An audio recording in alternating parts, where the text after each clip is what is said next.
हे दोस्तों, Thomas Alva Edison ने electric bulb के इन्वेंशन के बाद एक बात कही थी कि success is 99% perspiration and 1% inspiration.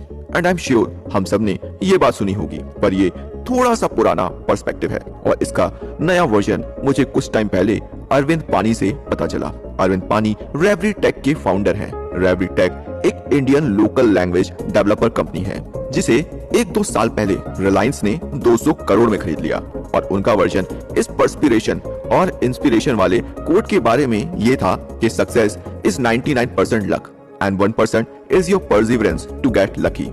बहुत ही डीप मीनिंग है इस लाइन का और ये लाइन सिर्फ वो ही बंदा बोल सकता है जिसने अपनी चमड़ी उधेड़ी हो इस काम में और घुसा हो इस काम के अंदर। और अरविंद पानी ने 6 साल तक अपनी कंपनी को बिना किसी एक्सटर्नल फंडिंग के बूटस्ट्रैप रखा।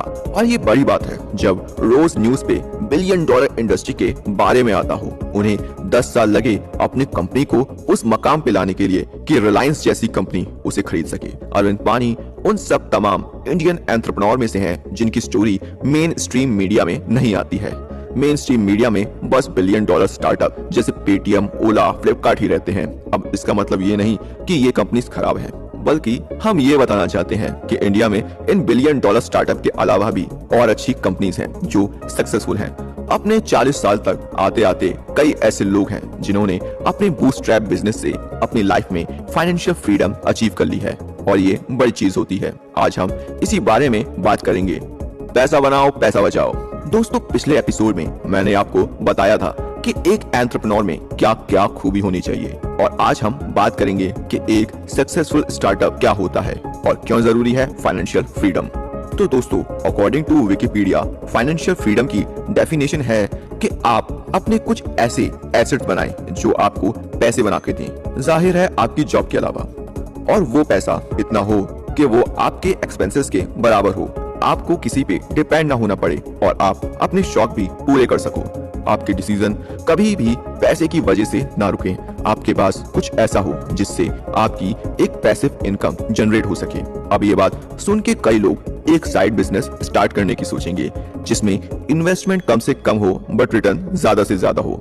इससे आप कुछ पैसा तो कमा लोगे बट फाइनेंशियल फ्री नहीं हो पाओगे या बहुत बड़ा बिजनेस नहीं बना पाओगे। आप अपने आसपास देखोगे तो आपको जनरल स्टोर, टेलर, छोटे रेस्टोरेंट्स, सैलून वगैरह दिख जाएंगे। आप में से कई लोग घर बैठे भी ऑनलाइन काम करते होंगे, जैसे अपने नेटवर्क पर कपड़े बेचना, baking, event management etcetera. But आप लोग देखोगे कि ये लोग हमेशा बिजी रहते हैं और अगर इनके वहाँ कोई आ जाए या कोई बीमार पड़ जाए या किसी भी तरह से इनका काम रुक जाए तो इनकी इनकम रुक जाती है। ऐसे बिजनेस आपको फाइनेंशियल फ्री नहीं बना सकते। तो दोस्तों, आज एक वादा अपने आप से कर लेते हैं कि आपको अपनी लाइफ में बस पैसे ही नहीं कमाने हैं बल्कि फाइनेंशियल फ्री होना है। अब आप सोचो कि दुनिया खत्म होने वाली हो और आज आखिरी दिन हो, तब भी लोग गूगल, फेसबुक, व्हाट्सएप का यूज करेंगे। ऐसे ही कंपनीज होती हैं एक फाइनेंशियल फ्री स्टार्टअप जो लोगों की डे टू डे नीड से जुड़ा हो। अब वो दिन गए जब रोटी, कपड़ा और मकान ही सिर्फ इम्पोर्टेंट था। आज के टाइम में communication, online money transfer, entertainment भी जरूरी है और इसका एग्जाम्पल हम पिछले लॉकडाउन में देख ही चुके हैं। क्या आपको पता है कि फ्लिपकार्ट, पेटीएम, व्हाट्सएप जैसे 1000 करोड़ की कंपनी स्टार्ट करने में पैसा एक चाट की दुकान या पेस्ट्री शॉप खोलने से भी कम लगता है, बट मेहनत और दिमाग दोनों में इक्वल ही लगता है और रिटर्न किस में ज्यादा मिलता है वो तो आपको पता ही है। तो आज हम स्टार्टअप के आइडियाज के बारे में इतना ही बात करते हैं और अब आपको बताता हूँ कि और क्या नीड्स और प्रॉब्लम है स्टार्टअप की। स्टार्टअप में एक प्रॉब्लम और आती है, वो है हायरिंग की। स्टार्टिंग में लोग 2-3 लोग वाली कंपनीज को ज्वाइन करने में हिचकिचाते हैं।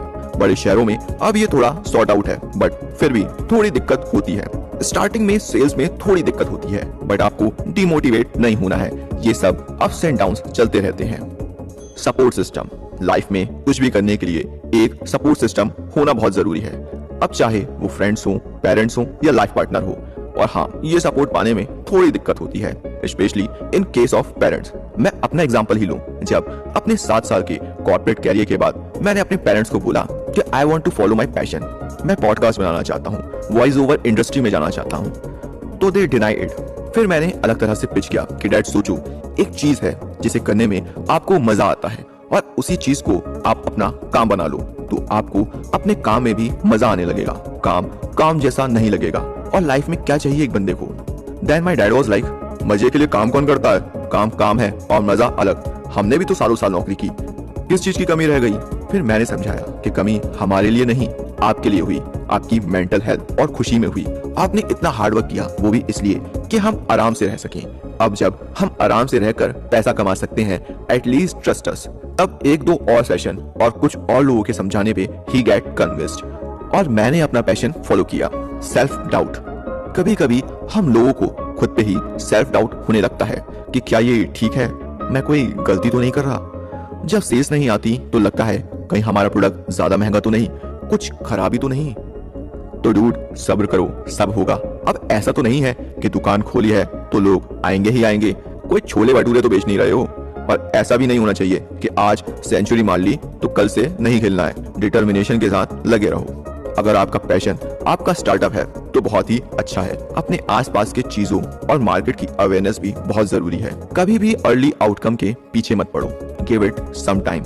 अपनी ऐसी चीजों पे फोकस करो जिनसे आपकी ग्रोथ स्टॉप हो रही है, उस पर वर्क करना स्टार्ट करो।